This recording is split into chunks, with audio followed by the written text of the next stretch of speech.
हाय दोस्तों, आज की इस वीडियो में हम बात करेंगे कि हम किस तरह शेयर मार्केट में इन्वेस्टमेंट कर सकते हैं और इन्वेस्टमेंट के 4 प्रिंसिपल भी सीखेंगे। उससे पहले हम वॉरेन बफेट की स्टोरी जान लेते हैं, क्योंकि वॉरेन बफेट एक ऐसे इंसान है जो कि उस सिचुएशन से निकलकर करोड़पति बने हैं जो कि कोई सोच भी नहीं सकता। यह बात है 1930 की, जब अमेरिका में क्राइसिस चल रहा था और उनका जन्म भी इसी समय 30 अगस्त 1930 को हुआ था। वैसे तो वॉरेन बफेट के पापा एक स्टॉक ब्रोकर थे, लेकिन इनका सारा का सारा पैसा एक बैंक में रखा हुआ था और उस समय अमेरिका में क्राइसिस चल रहा था। इसी वजह से वो बैंक भी बंद हो गया और उनके सारे के सारे पैसे डूब चुके थे। जब वॉरेन की एज लगभग 1 साल की थी तब उनके पास बिल्कुल भी पैसा नहीं बचा हुआ था। उनके घर की कंडीशन कुछ इस तरह से हो गई थी कि उनकी माँ केवल एक टाइम ही खाना खा पाती थी, क्योंकि जो वॉरेन के डैड थे वो बाहर जाकर काम करा करते थे। बस उन्हीं को खाना खिलाने के लिए वो एक टाइम का खाना स्किप कर दिया करती थी। इन सभी चीज़ों को अपने घर में होते हुए एक बच्चा देख रहा था जिसका नाम था वॉरेन बफेट। ऐसे ही कुछ समय बीत जाता है और वॉरेन बफेट अब थोड़े बड़े हो गए थे और अपने घर की ऐसी कंडीशन को देखकर वॉरेन बफेट एक निर्णय लेते हैं कि मैं या फिर 30 साल से पहले मिलियनर बन जाऊंगा या फिर अपने होम टाउन की सबसे लंबी बिल्डिंग से कूदकर जान दे दूंगा। उस दिन से वॉरेन बफेट के अंदर एक जुनून सवार हो गया था पैसों को कमाने का। एक दिन वॉरेन बफेट बेंसन लाइब्रेरी में बुक पढ़ रहे थे तो उनको एक अमेजिंग बुक दिखाई दी और वो बुक थी 1000 वे टू मेक $1000। मतलब इस बुक में 1000 तरीके थे $1000 कमाने के। और वॉरेन बफेट ने इस बुक को बहुत अच्छे से पढ़ा और उनको एक तरीका बहुत ज़्यादा पसंद आ गया और वो तरीका था एक वेइंग मशीन खरीदी जाए और उस मशीन के लगाने से जो प्रॉफिट आएगा उससे दूसरी मशीन खरीदी जाए और उसके बाद जो उन दोनों मशीनों से प्रॉफिट आएगा उससे तीसरी मशीन खरीदी जाए। ऐसा करके हम बहुत सारी मशीन खरीद सकते हैं और बहुत जल्दी अमीर बन सकते हैं। वो उस रात सोए तक नहीं बल्कि यह सोचते रहे कि किस तरह मैं वेइंग मशीन को खरीद सकता हूँ। और वो उस रात यह भी कैलकुलेट करने लगे कि अगर मेरी वेइंग मशीन इस दुनिया का हर इंसान यूज़ करने लगे तो मुझे कितना प्रॉफिट होगा। वॉरेन का दिमाग बचपन से ही बहुत तेज़ था, स्पेशली वो मैथ में तो बहुत ज़्यादा अच्छे थे। वो हर चीज़ में पैटर्न निकाल लिया करते थे, जैसे ABEFGH MB, ABEFGH LK, ABEFGH। मतलब इस एग्जाम्पल में ABEFGH एक पैटर्न है जो कि बार बार रिपीट हो रहा है। ऐसे ही पैटर्न का इस्तेमाल करके वॉरेन बफेट शेयर मार्केट को बहुत अच्छे से समझने लगे। जब वॉरेन बफेट 10 साल के थे तब वो घोड़ों की रेस में जाया करते थे जिसका नाम था अक्षरवन। और इसमें समझने की बात यह है कि वॉरेन बफेट रेस को देखने नहीं जाते थे, बल्कि वो उन घोड़ों की रेस में तब जाया करते थे जब रेस ख़त्म हो चुकी होती थी, क्योंकि वो वहाँ केवल टिकट कलेक्ट करने जाया करते थे। और वो ऐसा इसलिए करते थे क्योंकि वो उस समय सोचते थे कि कोई ना कोई ऐसा इंसान ज़रूर होगा जिसने विनिंग टिकट को ही फेंक दिया होगा, क्योंकि वहाँ पर 90% लोग केवल मज़े लेने जाया करते थे और वहाँ पर बहुत सारे लोग ड्रिंक किया करते थे और वो लोग ड्रिंक करके अपने टिकट को इधर उधर फेंक दिया करते थे। और वॉरेन बफेट हज़ारों टिकट को कलेक्ट करके यह चेक करा करते थे कि कौन सी टिकट विनिंग टिकट है। और उनको हर बार ऐसी बहुत सारी टिकट मिलती थी जो कि रियली में विन टिकट थी। और ये पैसा कमाने का जज्बा उनके अंदर बचपन से ही था। वॉरेन बफेट ने अपना इन्वेस्टिंग का करियर 11 साल की उम्र से ही स्टार्ट कर दिया था। अगर आप अपने रुपयों को करोड़ों में बदलना चाहते हो तो आपको इन नियमों को जरूर फॉलो करना चाहिए, जो कि मैं आगे बताने वाला हूँ। पहला रूल है सीखना। जब वॉरेन बफेट ने अपना इन्वेस्टिंग करियर स्टार्ट करा था तब वो शेयर मार्केट के बारे में बहुत ज़्यादा पढ़ा करते थे। वो पूरे दिन बस मूडी मैनुअल ही पढ़ते रहते थे। अगर किसी को नहीं पता कि मूडी मैनुअल क्या होती है तो मैं बताना चाहता हूँ। मूडी मैनुअल एक इस तरह की बुक्स होती हैं जिसमें किसी भी कंपनी के बेसिक फाइनेंस के बारे में लिखा हुआ होता है और यहाँ से पढ़कर वो कंपनीज में इन्वेस्ट किया करते थे। वॉरेन बफेट की इन्वेस्टिंग से बहुत सारी बातों को सीख सकते हैं। हम इसमें 4 मेन इन्वेस्टिंग प्रिंसिपल्स को डिस्कस करेंगे, जिसमें पहला प्रिंसिपल है शेयर प्राइस। सेकंड प्रिंसिपल में हम डिस्कस करेंगे कि हमें माइक्रोसॉफ्ट एक्सेल क्या सच में यूज़ करना चाहिए। थर्ड प्रिंसिपल में हम बात करेंगे फाइनेंशियल स्टेटमेंट की। फोर्थ प्रिंसिपल में हम बात करेंगे कि हमें कितना पेशेंस रखना चाहिए। और ये सारे प्रिंसिपल मोनिस पैब्रॉय ने दिए हैं, जिन्होंने शेयर मार्केट से बहुत अच्छे रिटर्न लिए हैं सिर्फ वॉरेन बफेट को कॉपी करके। और इन्होंने 4 प्रिंसिपल दिए हैं जिन्हें आजकल बहुत सारे इन्वेस्टर इस्तेमाल करके बहुत अच्छे रिटर्न ले रहे हैं। अब हम मोनिस को द्वारा दिया गया पहला प्रिंसिपल डिस्कस करेंगे, जो है शेयर प्राइस। इनका यह प्रिंसिपल बहुत आसान है। ये बोलते हैं कि किसी भी कंपनी का शेयर प्राइस शॉर्ट टर्म में वोटिंग मशीन की तरह एक्ट करता है, लेकिन लॉन्ग टर्म में बेइंग मशीन की तरह एक्ट करता है। चलिए इसको और सिंप्लीफाई करते हैं। मोनिस से बोलना चाहते हैं कि शॉर्ट टर्म में जो कंपनी का प्राइस होता है वो अगर हम देखें तो वो हमें कभी लगेगा कि बहुत ज़्यादा हो गया है, तो कभी हमें उसका प्राइस बहुत कम होता हुआ दिखाई देगा। लेकिन अगर हम शॉर्ट टर्म में किसी भी कंपनी का शेयर प्राइस देखना छोड़ दें तो शायद सही होगा, क्योंकि अगर हम लॉन्ग टर्म की बात करें जैसे 15 साल, तो हमें शेयर प्राइस उसी तरह मूव होते हुए दिखेगा जैसा कि कंपनी सच में परफॉर्म कर रही है। इसलिए वॉरेन बफेट भी यही बोलते हैं कि हमें कभी भी शेयर प्राइस को देखकर इन्वेस्ट नहीं करना चाहिए।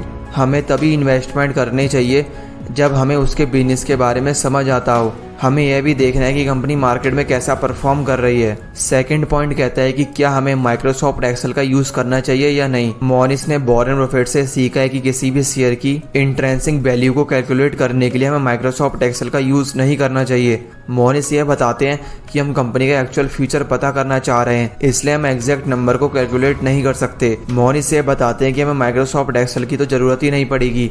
वो कहते हैं जब आप किसी भी कंपनी के शेयर्स को खरीदना चाह रहे हो तो वो कंपनी हमें तभी खरीदनी चाहिए जब उस कंपनी के शेयर उसकी इंट्रिंसिक वैल्यू से कम वैल्यू पर मिल रहे हो, और इसको देखने के लिए कोई एक्सेल का यूज़ नहीं होता।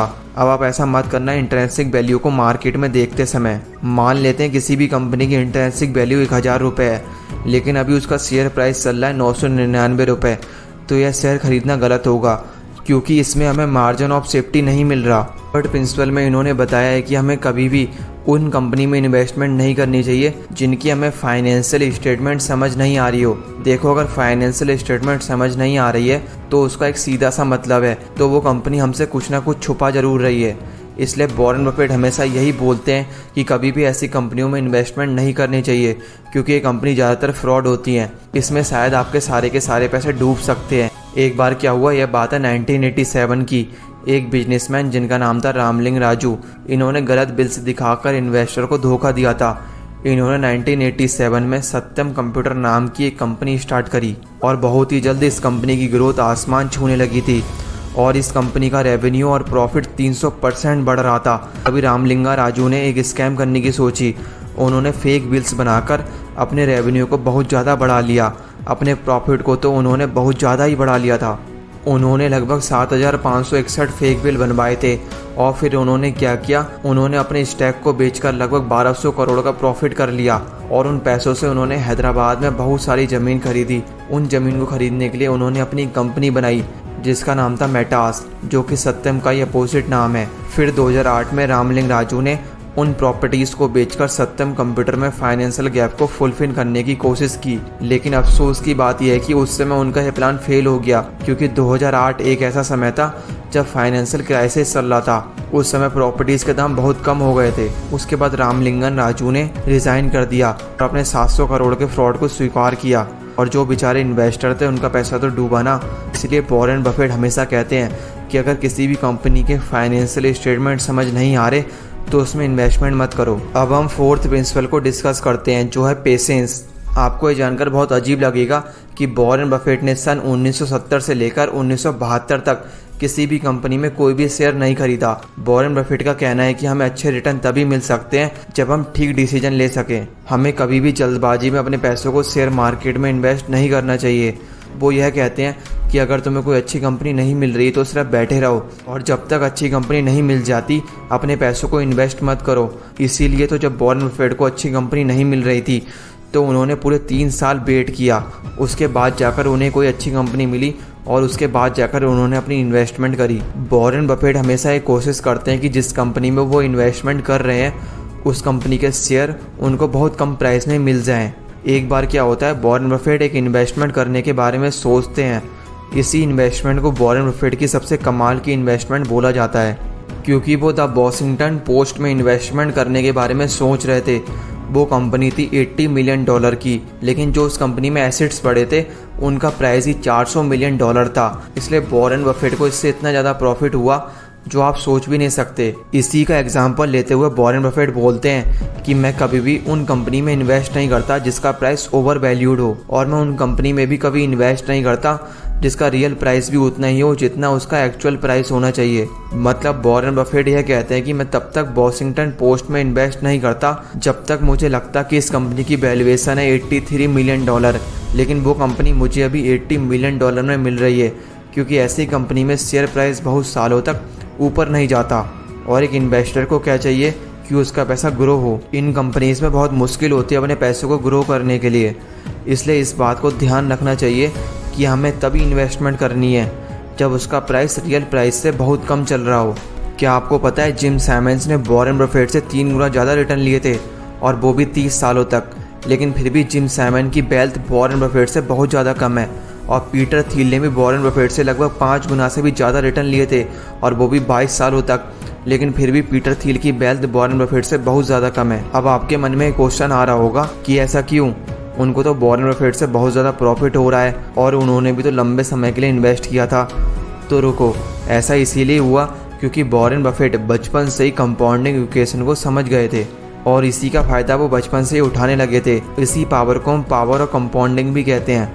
मतलब वॉरेन बफेट ये समझ गए थे कि बेशक मेरे पास इस एज में पैसा कम है, लेकिन मेरे पास टाइम तो बहुत है और मैं रेट ऑफ इंटरेस्ट को भी बढ़ा सकता हूँ। और इस टाइम की पावर को वॉरेन बफेट जानते थे, जो कि इस इक्वेशन में है। हम देख सकते हैं एक आदमी है 40 या 50 साल का, अगर वो इन्वेस्टमेंट करना स्टार्ट करता है तो ये बात तो श्योर है कि उसके पास भले ही पैसे तो ज़्यादा हों और वो रिटर्न भी ज़्यादा ले सकता है, लेकिन उसके पास एक चीज़ नहीं है जो उसके पैसे को बहुत ज़्यादा बढ़ा सकती है, और वो है समय। इसलिए पीटर थिल और जिम सैमन वॉरेन बफेट से बहुत ज़्यादा मात्रा में रिटर्न ले रहे थे, लेकिन उनका पैसा उतना कंपाउंड नहीं हो पाया जितना कि वॉरेन बफेट का हुआ, क्योंकि उन्होंने अपनी इन्वेस्टमेंट बहुत छोटी सी एज में ही स्टार्ट कर दी थी। जो भी मैं बोल रहा हूँ आप इसको इमेजिन कीजिए, आप अपने फ्रेंड के मुकाबले पढ़ने में बहुत ज़्यादा अच्छे हैं और आपके पास एक बहुत अच्छी जॉब भी है, और आप अपने पैसों को एफडी में सेव भी करते हैं, और अब आपकी उम्र हो चुकी है 50 साल, और आप ये सोचते हो कि आपने तो बहुत ज़्यादा मेहनत करी है। आप स्कूल में भी बहुत अच्छे थे,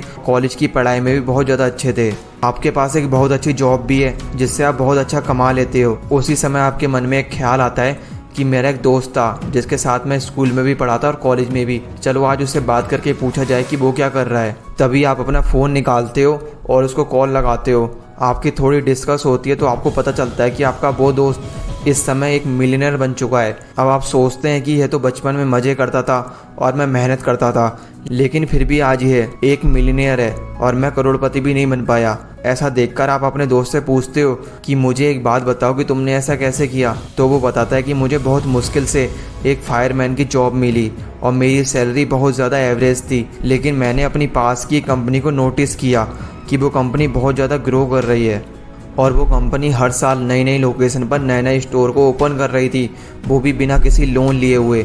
और मुझे पता था कि ऐसा केवल एक ही कंडीशन में हो सकता है, जब कोई कंपनी बहुत अच्छी कमाई कर रही हो।